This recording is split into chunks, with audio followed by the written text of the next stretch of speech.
Good evening students, what's up?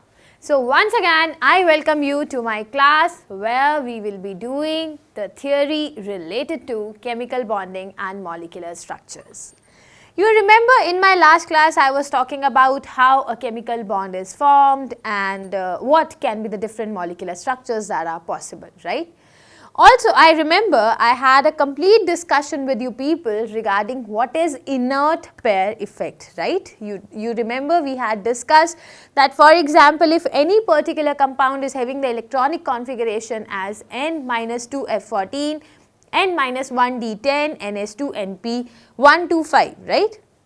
So in those particular atoms, it is very difficult for the Ns electrons to take part in bonding. Rather, only the Np electrons will be involved in bonding.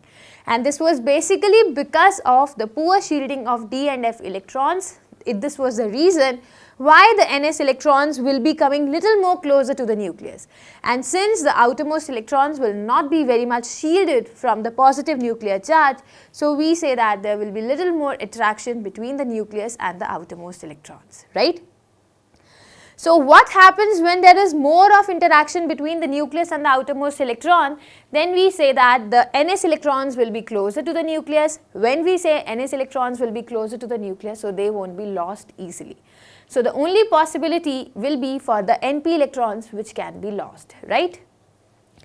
So I think we had a complete discussion regarding what is inert pair effect and inert pair configuration in the last class. So today we will be starting with a new topic, which is covalency or covalent bonding. So till last class okay, let me just start from the very beginning. I remember when I started the chapter, I said that, for example, any particular atom, this atom wants to become stable.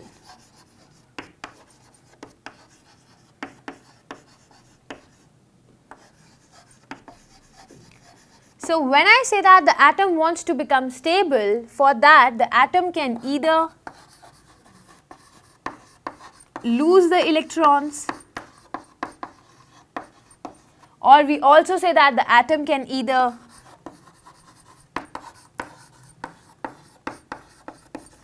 gain the electrons. So these two possibilities we have covered up till the sessions which we had been having till now. So and these two things were covered in the topic ionic bonding, where we talked about what are the details of ionic crystals, how a cation and anion could be formed, and how come the two cations and anions will be correlated with each other with the electrostatic forces of attraction. What were the properties of ionic compound, what were the physical state, what was the physical state of ionic compound, melting, boiling point, hydration, all those things we have discussed in our previous lectures, right?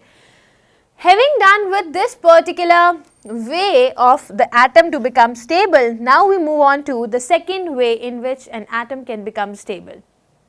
And the second criteria in which the atom can become stable is by sharing the electrons. And when we talk about this second method for the sharing of electrons, we will be talking in details about the covalent bond, or we will also be working with covalency. So let's start moving with what do we mean by covalent bond and what do we mean by covalency, okay? Now listen to me very, very carefully. So let us say, and when we were describing the covalent bond formation, this person Lewis will play a very important role in giving the theories and all, okay? So you will see me using the term Lewis again and again. So first thing that you need to remember, when you talk about group number 1, group number 2, group number 30, they have the outermost electronic configuration as NS1, NS2, NS2NP1, okay. So they have the tendency to either lose one electron, or it can lose 2 electrons, or they can lose 3 electrons, Okay, so they can easily lose 3 electrons. Whereas when we will be talking about group number 15, group 16, group 17 and group number 18. So group number 18, you know, right, they are inert gases. So we will not be talking about group 18 anymore. But when you talk of group 15, 16 and 17, they have electronic configuration Ns2Np3, Ns2Np4, Ns2Np5. Now, it is not at all easy for group number 15, 16 and 17 elements to lose 5 electrons, 6 electrons and 7 electrons respectively. Rather, on the other hand, they are quite non-metallic in nature. Non-metallic means they have a very high electronegativity, because of which they have a very good tendency to attract the electron and become -3, -2 and -1 oxidation state, right? So this is easy for them to become cations, this is easy for them to become anions, and thus we have studied that there will be cation-anion interaction between these two set of elements, and thus it will lead to the formation of ionic bonds, right? However, now I'll ask you to talk in details about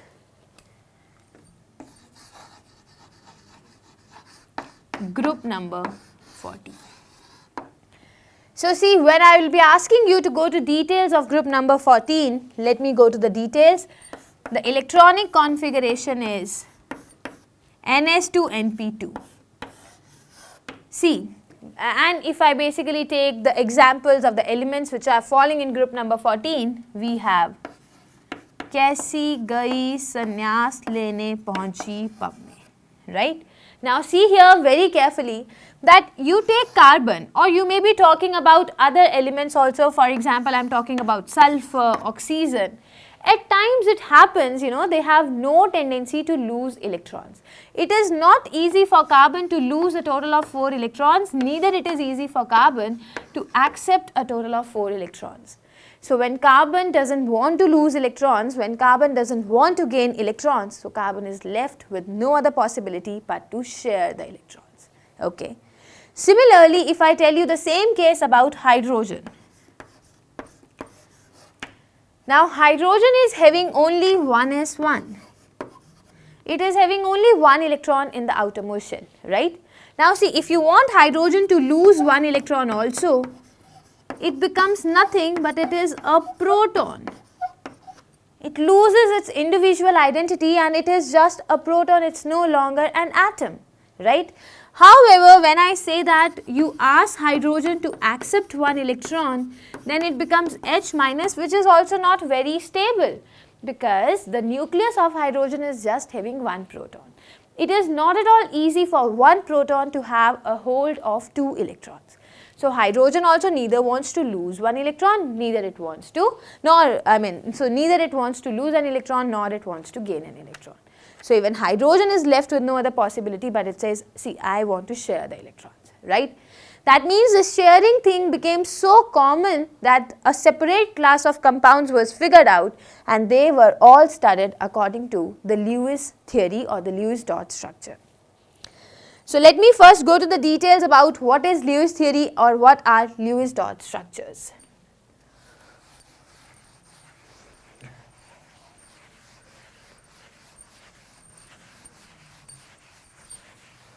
And see, the concept goes like this. Every atom wants to attain stability by completing the octet. So Lewis theory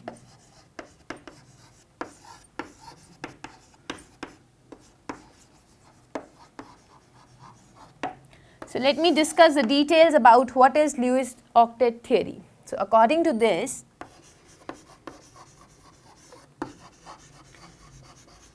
every atom wants to attain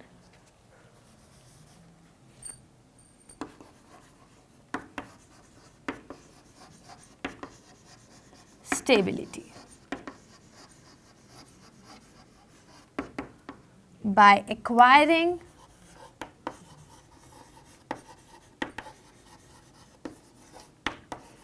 the nearest noble gas configuration.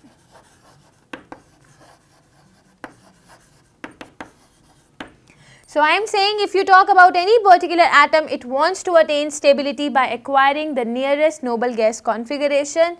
It does so by completing its octet.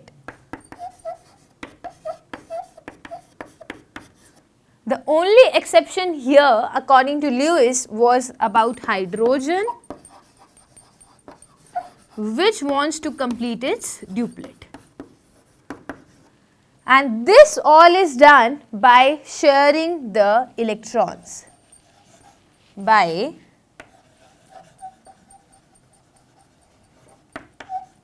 sharing the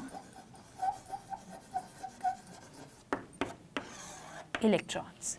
So this is what do we mean by Lewis octet theory, which says that whenever you look at any particular atom, that particular atom would love to attain stability. Now what do I mean by saying that it would love to attain stability? It would love to have the nearest noble gas configuration, or in other words I can say it would love to have a total of 8 electrons in the outermost shell. And this tendency of any particular atom to try and get a total of 8 electrons in the outermost shell is what is known as octet completion. The only exception which was given by Lewis at that time, he said that it's the only possibility for hydrogen to obtain the duplet because hydrogen is having no p orbitals, right? So hydrogen wants to attain a duplet, otherwise everyone wants to complete its octet. And every atom will do so by sharing the electrons with the other atoms, right?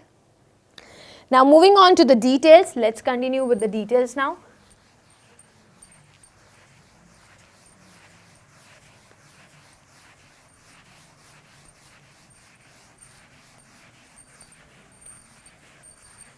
So let us talk about the details. First, let us consider hydrogen molecule.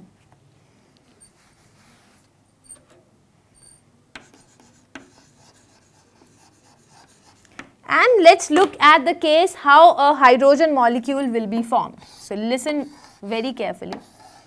You have one hydrogen atom and this is having 1 electron in the valence shell, right? We now have another hydrogen atom. It is also having 1 electron in the valence shell. Now see, I told you, right, hydrogen wants to have a total of 2 electrons in the outermost shell. Or whenever you will represent any particular atom, it has to be represented with its valence shell only, okay? Like for example, hydrogen, it is having only 1 electron, so show it with 1 electron only, right? Consider helium, it has 2, so show it with 2 electrons only, right? Then we have lithium. Lithium is written as 2, 1. So what should be the Lewis dot structure for lithium? Lithium just 1. Show 1 electron only. Okay. Then listen to me about carbon. Carbon is 2, 4. So carbon don't show 2. We don't have to show the inner lying electrons. We will just be showing the valence electrons. Okay. Consider for example nitrogen.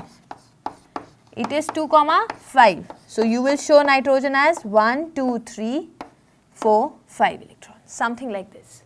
Okay. Consider for example fluorine, which is 2, 7. So 1, 2, 3, 4, 5, 6, 7. Fine. So these are all the Lewis dot structures for atoms. Now see, I told you look at hydrogen. Each hydrogen wants to have a total of 2 electrons in the valence shell, but right now each hydrogen is having only 1 electron in the valence shell, right? So what does hydrogen 1 says? It says, yeah, hydrogen, give me 1 electron, I would like to share 1 electron with you. So I am having 1, I will take 1 of yours so that I can get 2. So hydrogen also says, okay, I am ready, but you also have to share. So see. And thus now we can draw a line between the 2 atoms of hydrogen, and the line means 2 electrons. Okay. So this is what we say when 2 two electrons, or when one electron will be shared by each atom, it will be forming a single bond. So how will I say? When one electron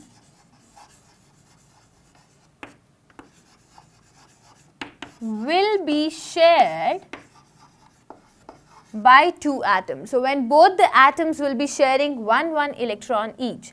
So I'll say it like this: when one electron will be shared by both the atoms,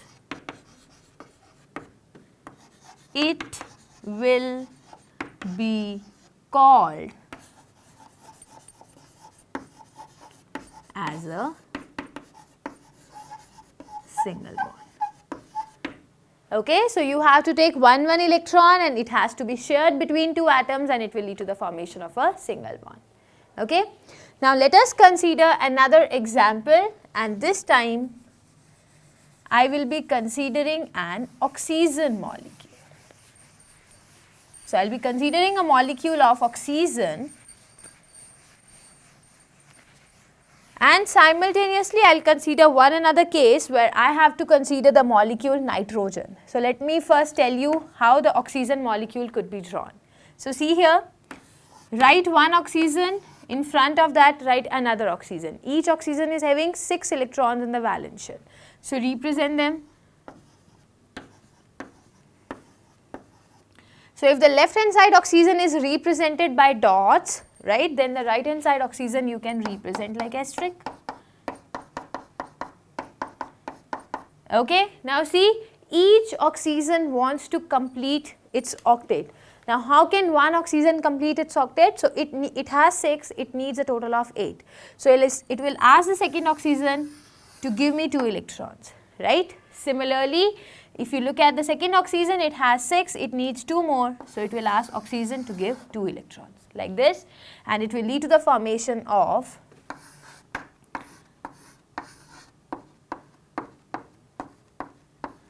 now see the two lines that I am showing here. One line will be corresponding to a total of 2 electrons shared between these two atoms. The second line will also be corresponding to a total of 2 electrons shared between two atoms, right? So we say that when each atom will share 2 electrons, it will lead to the formation of a double bond. Okay, so a double bond is formed when each atom will be sharing a total of 2 electrons. Clear enough? Now let us move on to the third example, and this is a nitrogen molecule. So we have a nitrogen molecule, and we know that each nitrogen molecule will be formed by sharing a total of 3 electrons, because each nitrogen is having a total of 5. So 1, 2, 3, 4, 5, and another nitrogen atom will be shown like this wants 3, this again wants 3, making it a total of this. Okay, so now I'll say when each atom will share 3 electrons, the bond will set to be a triple bond. Okay, so this is how the Lewis dot structure could be drawn. Let's do one thing. Let me give you a few more examples of Lewis dot structure. This time we have done homonuclear molecules. Homonuclear molecules means that all the atoms which are there in the molecule, like nitrogen, 2 nitrogen atoms are there. So same, right? Now let us consider heteronuclear molecules also. So let's see how to do that.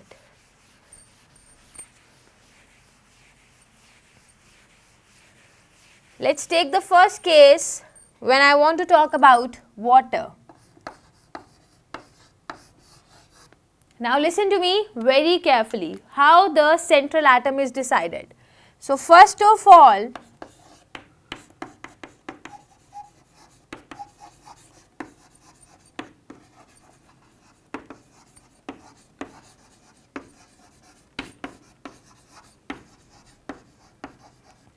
So first of all, you have to decide the central atom, and now the question is, how can we decide the central atom? The atom which has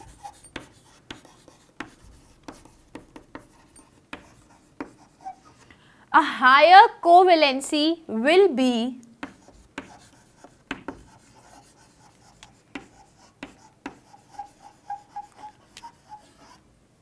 considered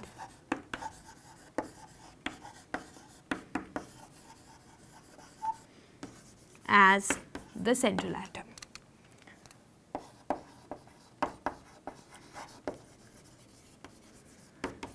So the first rule which applies in almost every case is that you have to select that particular atom as a central atom which has a higher covalency. For example, consider the case of water molecule. You know, right, water is having hydrogen and oxygen. Now hydrogen is the one which is having covalency of 1, it can share just 1 electron, whereas oxygen is the one which needs 2 electrons to be shared. So oxygen is having a covalency of 2. So here first of all, I think I should be defining what is covalency. So let me write down the definition of covalency also. So covalency is the number of electrons that can be shared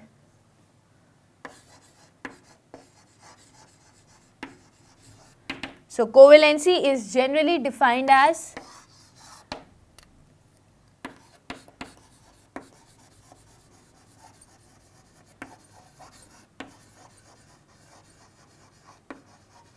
the number of electrons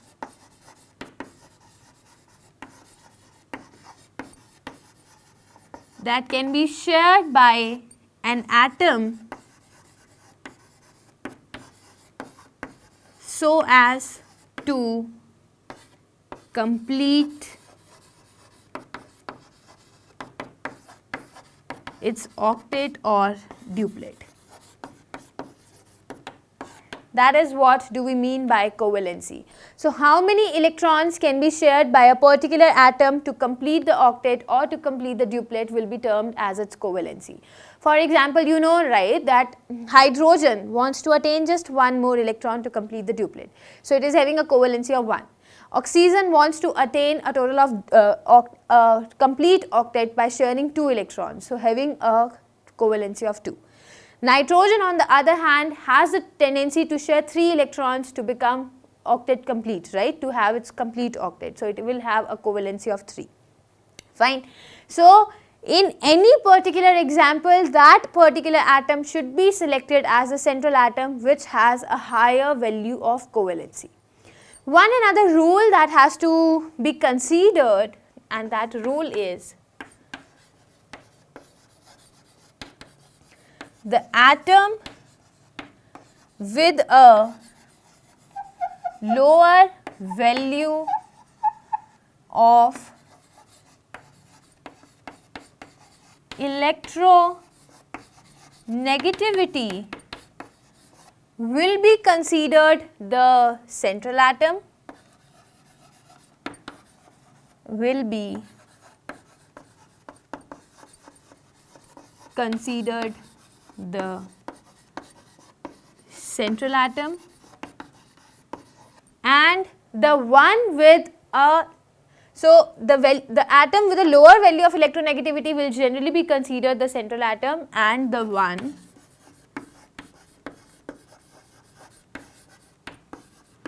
with a higher electronegativity will be considered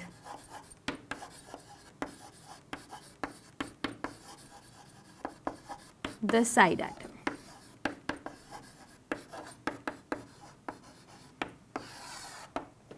Okay, any particular let's say what are we going to deal here with is any particular atom that has a higher value of electronegativity should be considered as a side atom, but the atom with a lower value of electronegativity should be considered as a central atom. But all this will be possible if and only if you have to take one more consideration, that the first priority that you have to decide is on the basis of the covalency.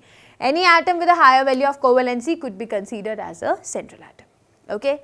Now with these two particular rules in our mind, let us directly start with certain examples. So I have taken the first example of water. Now in water there are 3 atoms. We have 2 atoms of hydrogen and 1 atom of oxygen. You know, right, hydrogen cannot be the central atom. Central atom is the one which is the head of the family, okay, which has to take a hold of all the family members. So hydrogen, it can just hold the hand of just one particular person. So hydrogen won't be considered as the leading person in the complete molecule, in the complete family, right. So rather let us take the case of oxygen. It has got a total of 6 electrons in the valence shell. So I'll show like 1, 2, 3, 4, 1, 5 and 1, 6. So like this I have shown 6 electrons. Now each atom of hydrogen will come with 1 electron. So this hydrogen atom wants a total of 2 electrons. It will share 1 electron from oxygen. This also wants to have a total of 2 electrons. So it will share 1 electron with oxygen. Now oxygen had a total of 6. It will share 1 electron from hydrogen, making it a total of 8 electrons. And thus the Lewis dot structure of water molecule can be drawn like this. See, although there was one particular statement that if the atom is highly electronegative, it should be considered as side atom. I agree that the electronegativity of oxygen is greater than that of hydrogen, but why should I be taking oxygen as side atom when I know that hydrogen has just one covalency and it can never be taken as a central atom, okay. So now let us move on to another example. And let us consider the example of, for example, H2SO4.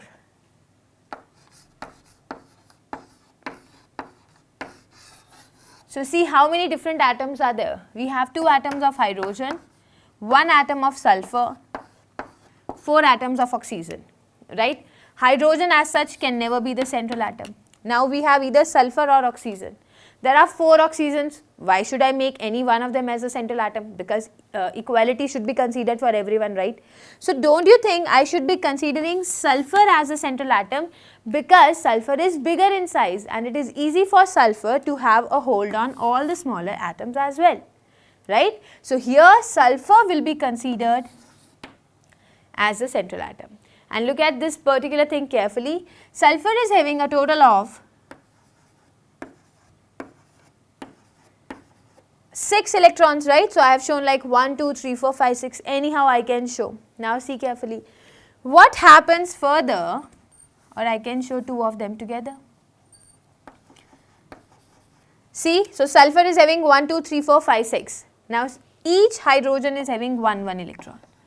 And now I know that hydrogen and directly sulfur cannot be attached. So see, there are so many rules which you need to keep in mind.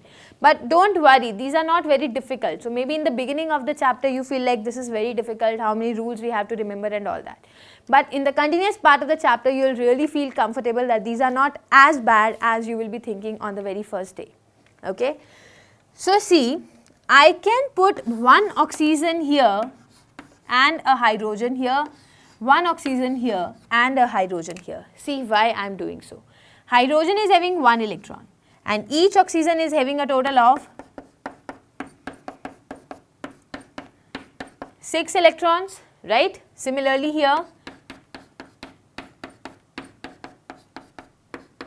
and the hydrogen is having a total of 1 electron, right? To complete the octet, hydrogen needs 1 electron. It borrows the same from oxygen, right? Hydrogen needs 1, it takes the same from oxygen. Now each oxygen needs a total of 8 electrons. How many it is having? 1, 2, 3, 4, 5, 6. So 1 it will share with hydrogen, 7, and 1 it will share with sulfur, 8. Oxygen is also complete. Similarly, 1, 2, 3, 4, 5, 6, 7 and 1. So this is done. Now see, look at sulfur. Sulfur was having a total of 1, 2, 3, 4, 5, 6 electrons, right? And sulfur shared 2 electrons one from oxygen and another from another oxygen. So making it a total of how many electrons with sulfur? 1, 2, 3, 4, 5, 6, 7, 8. That means sulfur has now obtained a total of 8 electrons and sulfur has no tendency to react further. But the compound was H2SO4. You have used 2 hydrogen, you have used sulfur, you have used 2 oxygens. What about the remaining oxygens which are available, right? We need to take into consideration these oxygen also. But see, hydrogen's duplet is complete, nothing it wants to do. Oxygen's octet is complete, nothing it wants to do. The same goes for these two also, the same goes for sulfur also. So where should I be placing the other 2 oxygens? Now look, if I place other 2 oxygens like this, each having a total of 6 electrons. Now see, sulfur doesn't want to share the electrons with oxygen because sulfur is completely having its valency. Sulfur does not want to take more electrons from oxygen. But oxygen says, I want 2 electrons. So now the sulfur becomes the god and it says, okay, you go and I am taking both my electrons to you, but I am sharing. Okay, so it's like the electrons are on lease, so they can be given to oxygen, but yes, they are the sole property of sulfur only. So similarly, these 2 electrons can be given to oxygen. Right, now look here, this kind of a bond, or if I show the structure,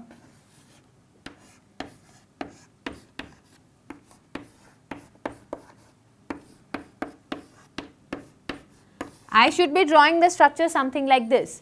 So these kinds of bond which are actually formed by the sharing of electron, one electron was being shared by both the atoms. So this kind of a bond is known as a pure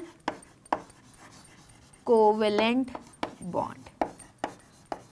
Okay, because this is actually a covalent bond, it is formed by the sharing of electrons and both of them are equally contributing towards the sharing. Both of them are giving one electron each. However, when I ask you to consider this kind of a bond,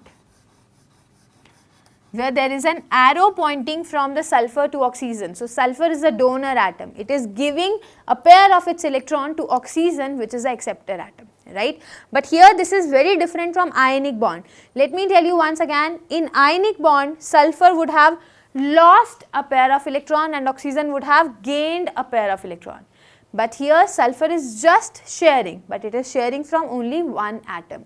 So oxygen is accepting, it is not giving its own. Similarly, this particular bond from sulfur to oxygen, these kinds of bonds are known as coordinate covalent bonds. Okay, so this second category of the bond so formed will be known as a coordinate covalent bond. Fine. So coordinate is a special term. This is also known as a dative bond. One line that I would like to tell you, there is as such no difference between a covalent bond and a coordinate covalent bond. I totally agree, when the bond is formed, then you can say a covalent bond will be different from the coordinate bond. A covalent bond is the one which is formed because of the sharing of electrons by 2 atoms, right? Whereas a coordinate bond is formed when one atom will be giving 2 electrons to some other atom, right? They are also sharing, but sharing is only from one end. Okay. So during the formation, yes, we can say that the coordinate covalent bonds and covalent bonds are different from each other.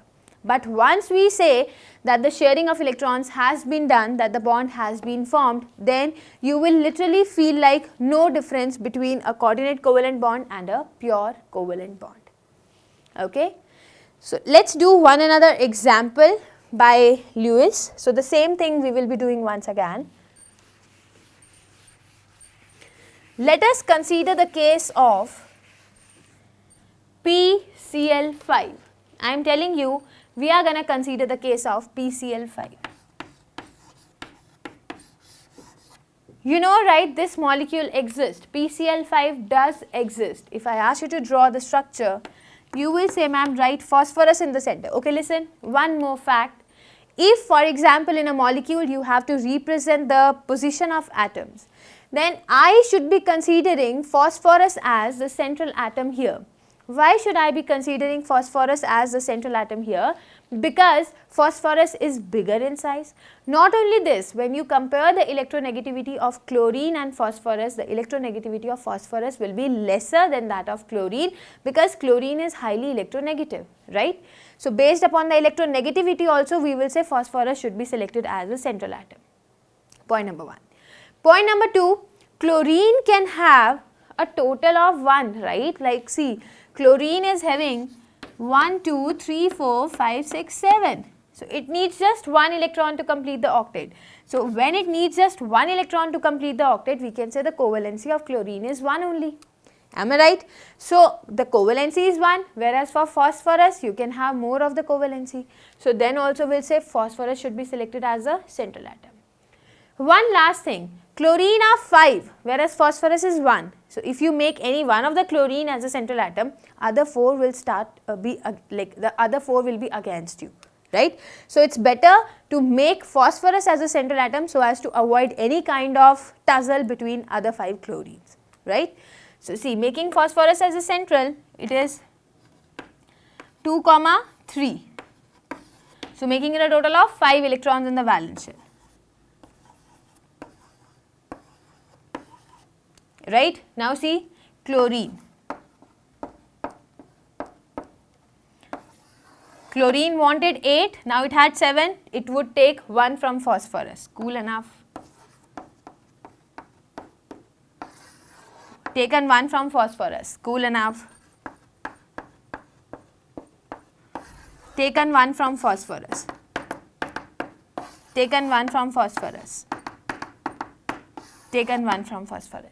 So when 5 chlorines have taken 1 electron each from phosphorus, now don't you think phosphorus had 5? So it also wants to take the electrons, right, because it is a complete sharing. So when phosphorus will take 1 electron each from the other chlorine atoms,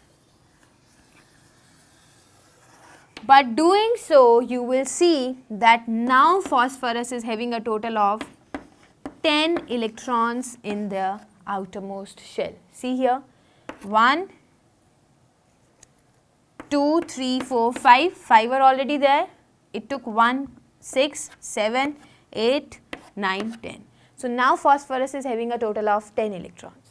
And the question is, ma'am, you were talking that each atom will share till the time its octet is complete. So since phosphorus was having 5, so it should have shared 3 more, right? And thus the octet would be complete. How come you are saying that phosphorus is having a total of 10 electrons in the valence shell? If you say this is correct, then Lewis was wrong, because Lewis said that there can be a total of 8 electrons only in the valence shell. So there is some problem, right? Yes guys, I totally agree with you. There were so many structures which were given at the time of Lewis, when Lewis said that no, they should be having a total of 8 only, but there are exceptions. So for 1 it said exception, 2 said exception, 3 structure, 4 structures, like for 5, 6 structures he said there is an exception. But exceptions are not, exceptions should be very few. But when so many exceptions will be there, that means there is some flaw in the theory, there is something wrong with the theory, right? So this gives me a new beginning for the next class, that we will be discussing what are the problems which are faced by Lewis dot structures. How come the Lewis dot structures are not efficient in telling everything about the complete molecule, right? What were the exceptions, what was expansion of octet, what was deficiency in the octet, so all these things, or what was odd electron species, so all these terms we will be studying in the next class. So for today I think you have got a complete knowledge of what is Lewis dot structure. So do one thing, in your NCERT or in any of the reference book, there may be so many structures which will be given. According to Lewis you have to draw them. So make sure you at least attempt how to draw the structures which will be Lewis dot structures, and then I'll tell you how they could be reframed in the next class. Okay. So we'll be meeting again. Till that time, take care. Bye-bye.